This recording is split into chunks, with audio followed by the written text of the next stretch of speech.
Olá, sejam bem-vindos ao meu podcast Democracia e Inteligência Artificial. Neste podcast, nós vamos explorar várias angulações no que tange algoritmos, inteligência artificial e como isso afeta o sistema democrático. Nós temos um objetivo, por exemplo, de focar em desinformação, como que a religião, por exemplo, deve ser usada de forma instrumentalizada dentro do contexto da inteligência artificial. E nós vamos também falar sobre a ameaça da democracia no mundo inteiro usando a inteligência artificial. Então, o podcast tem como esse objetivo.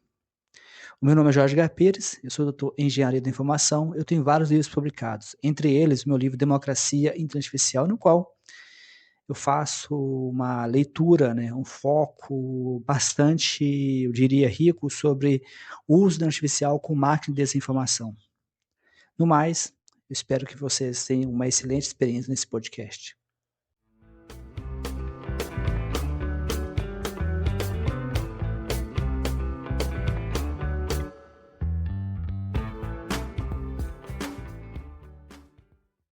Historicamente, o limite absoluto para qualquer guerra, aquela linha que sempre fez generais e presidentes hesitarem antes de dar uma ordem, foi o custo humano, né? Com certeza. A perda inevitável de soldados. O trauma de ver caixões voltando cobertos com a bandeira. Exato. Isso despenca a popularidade de qualquer governo. Mas, vamos tentar imaginar um cenário completamente diferente. E se uma nação pudesse travar batalhas complexas, lançar bombardeios e patrulhar fronteiras sem derramar uma única gota de sangue do seu próprio povo? É uma mudança de paradigma absurda, porque quando se retira a dor imediata da equação, o conflito vira quase um exercício de logística pura. Isso. Deixa de ser um sacrifício humano e vira uma linha numa planilha de custos do Estado. Isso altera a facilidade com que as guerras começam. E é exatamente essa mecânica um pouco assustadora que a gente vai destrinchar na nossa imersão de hoje. Hoje nós vamos olhar para os bastidores para entender quem realmente está ditando as regras de engajamento militar no século XXI. E o material que a gente tem para isso é excelente. Muito bom mesmo. Nosso material principal é um ensaio em áudio denso gravado por Jorge Guerra Pires, um pesquisador focado no conceito de democracia inteligente e no impacto da inteligência artificial. E para dar suporte a essa visão do Jorge, a gente também vai cruzar dados com recortes de entrevistas recentes na rede CBS com os CEOs da Anthropic e da OpenAI. Sem contar uma reflexão bem provocativa do historiador Richard Carrier. Então, a grande missão da nossa análise hoje é responder: onde é que está o freio moral quando as máquinas começam a assumir o comando letal?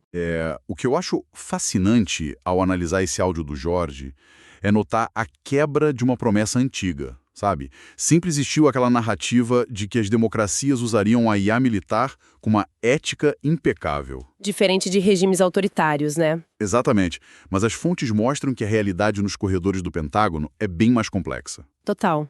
E o Jorge traz um ponto logo no começo do áudio que me deixou bastante pensativa. Ele fala de uma quebra de expectativa pessoal dele mesmo. Que ele achava que o uso opressivo ia ficar restrito a autocracias. Isso.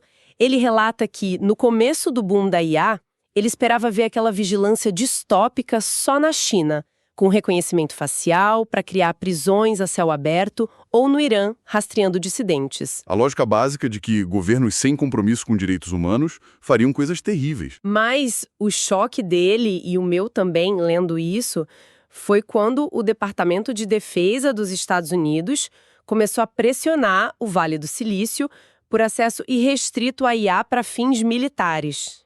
E aí a gente entra na bizarra inversão de papéis que o Jorge aponta. Nossa, sim.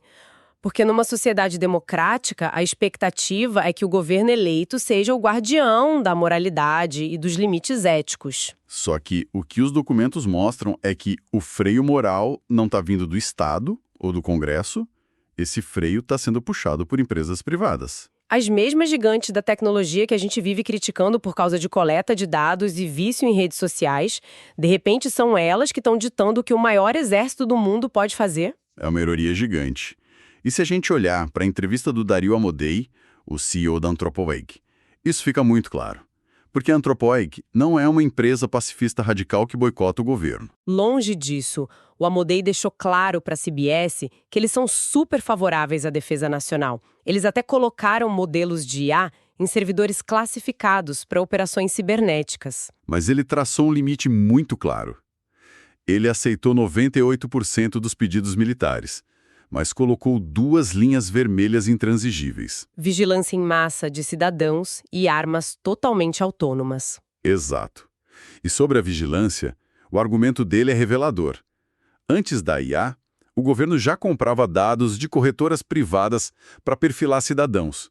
Mas era informação demais para processar. O cérebro humano ou os softwares antigos não davam conta. Mas a inteligência artificial mudou o jogo. Ela cruza esses dados e cria perfis de milhões de pessoas em segundos. A tecnologia atropelou a intenção da lei. Permitindo uma vigilância que a Constituição nunca previu. E sobre a segunda linha vermelha, as armas autônomas, a justificativa dele não é só uma filosofia abstrata, é uma questão técnica mesmo. Com certeza.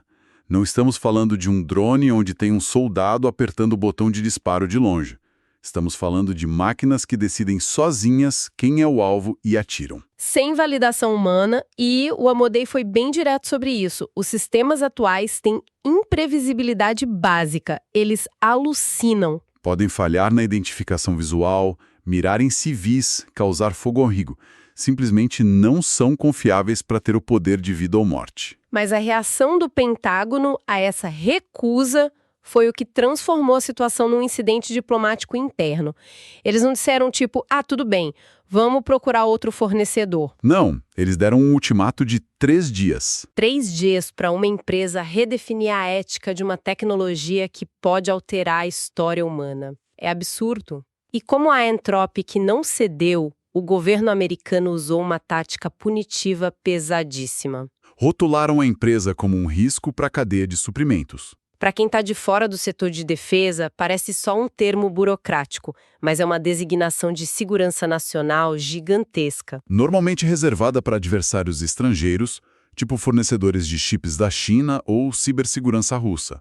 Usar o peso do Estado para intimidar uma startup americana assim é uma escalada colossal. E escancara como a falta de leis atualizadas coloca os CEOs na posição de legisladores temporários. O próprio Amod diz que não é sustentável que ele, um executivo não eleito, decida os limites das armas do país. Isso deveria ser um debate do Congresso. Mas o processo legislativo leva anos, enquanto a IA dobra de capacidade a cada 4 meses. O freio moral foi terceirizado para a sala de reuniões de uma empresa com fins lucrativos. E essa terceirização leva a gente de volta àquela preocupação mais sombria do ensaio do Jorge. A frieza dos números e a remoção da empatia social na guerra. Ele argumenta de um jeito muito incisivo que a gente está chegando no fim da comoção social. Ele lembra que as campanhas militares só enfrentam oposição interna e protestos reais quando os soldados começam a voltar em caixões. A Guerra do Vietnã é o grande exemplo histórico disso. Perfeito. E hoje a gente vê uma disparidade chocante. Milhares de civis podem morrer em bombardeios e a comoção interna no país agressor é mínima, quase uma nota de rodapé. Mas a morte de 2 soldados gera uma crise política imediata. Então, quando se introduz armas autônomas nessa dinâmica, o resultado é devastador. Já estamos vendo cães-robôs armados, enxames de drones geridos por voz. Quando se remove o humano da linha de frente, o custo político simplesmente evapora. Fica muito mais fácil para um governante autorizar uma guerra preventiva se não vai ter mães chorando na capital no dia seguinte. A decisão vira puramente utilitária. E tem o agravante do mercado corporativo, né? Porque o livre mercado abomina o vácuo. Assim que a Anthropic se recusou a fornecer a tecnologia sem salvaguardas, a concorrência correu para preencher o espaço. A reportagem da CBS mostra bem isso. A OpenAI entrou rápido na jogada para tentar fechar com o Pentágono. Vamos dar nome aos bois para entender o tamanho financeiro disso. Tem um prêmio de 100 milhões de dólares do Grupo de Guerra Autônoma do Departamento de Defesa. E não é só a OpenAI. O mercado atrai o Google, que teve aquela crise interna gigante com o Project Maven tempos atrás. Porque os funcionários descobriram que a IA estava analisando imagens de drones militares e ameaçaram fazer greve. Exato. Tem a XCI entrando na corrida, a Meta oferecendo código aberto. A dinâmica é feroz. Mesmo que o Sam Altman tenha enfrentado revolta interna na OpenAI e voltado atrás em algumas coisas, a lição que fica perturbadora. Se uma empresa impõe um limite ético, sempre vai ter um concorrente disposto a fechar os olhos e assinar um contrato bilionário. A ilusão de que a moralidade corporativa segura a força militar cai por terra. O dinheiro sempre encontra um caminho. E isso puxa uma camada ainda mais complexa que o Jorge explora, que é a interseção entre tecnologia militar e os sistemas de crença dos governantes. Essa parte do áudio dele é bem profunda. De como sistemas de crença afetam a decisão de usar tecnologias letais, seguindo a pesquisa do Jorge. Perfeito. A teoria que ele levanta é de que governos guiados por dogmas religiosos fortes parecem ter, paradoxalmente, menos freios morais para iniciar ataques. Ele cita as administrações de George W. Bush e Donald Trump como exemplos disso. Isso. Governos com um discurso forte de valores cristãos e proteção à vida, mas que ao mesmo tempo promoveram campanhas de bombardeios letais ou expandiram muito o uso de drones. O Jorge aponta para essa contradição de como a religião que deveria promover empatia acaba sendo usada numa lógica tribalista de nós contra eles. Racionalizando o sofrimento de outros povos. E é aí que entra o historiador e filósofo Richard Carrier para validar essa teoria. O Carrier oferece uma base teórica brilhante para entender por que o dogmatismo falha como freio moral na guerra tecnológica. Ele defende que a moralidade verdadeira, aquela que a gente precisa programar numa IA, não pode vir de intuições místicas. Ela tem que derivar de fatos empíricos, da lógica e da teoria dos jogos aplicada ao bem-estar humano real. O Jorge cita uma entrevista onde o Carrier explica que a moralidade não é um dogma invisível e imutável no universo. E ele usa uma analogia muito boa para explicar isso, a dos assentos. Sim, a comparação entre o trem e o navio. Ele cita o escritor C.S. Lewis, que dizia que se alguém deixa um assento vazio num trem, é universalmente errado roubar aquele lugar. Uma regra cósmica, né? Exato, mas o Carrier serviu na guarda costeira num navio militar e conta que lá a regra era o oposto. Se alguém levantasse da única sala de TV, era ético e esperado que outra pessoa sentasse imediatamente. Porque as demandas num navio são imprevisíveis e o espaço é mínimo. A otimização do descanso é crucial. Então, a regra de não pegar o lugar do outro não é uma lei do universo, é uma regra social de um trem de passageiros, mas imoral num contexto de recursos escassos no mar. Ou seja, moralidade é contextual, é uma resposta racional projetada para maximizar o bem-estar dentro de circunstâncias específicas. E quando a gente transfere essa moralidade calculada para a inteligência artificial militar, a ausência dela num governo dogmático é muito perigosa. Porque um governo que acha que suas ações são divinamente justificadas não está calculando a teoria dos jogos para o bem-estar global. Ele opera num viés onde eliminar o outro é aceitável. Junta isso com IA e risco zero em vidas americanas, e a restrição para iniciar a guerra some. O que traz a gente para o ponto mais palpável e assustador para o nosso contexto. O alerta do George voltado para países em desenvolvimento, especificamente o Brasil. Esse é o ponto-chave da vulnerabilidade geopolítica atual. Ele conecta o avanço de drones autônomos, políticas de interesses nacionais exclusivos tipo o America First e manobras jurídicas. Como as tentativas de classificar facções criminosas locais tipo o PCC como organizações terroristas internacionais. O que acontece juridicamente quando uma superpotência altera o status de um problema de segurança pública local para uma ameaça global. Sob certas doutrinas militares, isso cria uma brecha legal para intervenção preventiva, mesmo sem autorização do país anfitrião. A gente já viu a guerra ao terror justificar ataques de drones no Iêmen e na Somália, contornando a soberania local. E a vulnerabilidade tecnológica do Brasil entra forte aí. Nós somos totalmente dependentes da infraestrutura deles. GPS, provedores de nuvem, satélites, cabos de internet. Se a tecnologia atinge um ponto onde não precisa mandar fuzileiros navais para o Rio de Janeiro ou para São Paulo, se tudo pode ser feito por máquinas de forma invisível... O cenário muda de figura completamente. Imaginemos um algoritmo no exterior que cruza dados de câmeras de rua e redes sociais e identifica um padrão que classifica uma liderança de facção como risco iminente. Um drone invisível cruza a fronteira e o ataque acontece. Zero custo humano para quem operou, zero risco político. Fica esterilizado para quem ataca, mas há uma violação brutal de soberania para quem sofre. É um colonialismo digital e bélico guiado por algoritmo. E a gente volta naquela fala do CEO da Anthropic.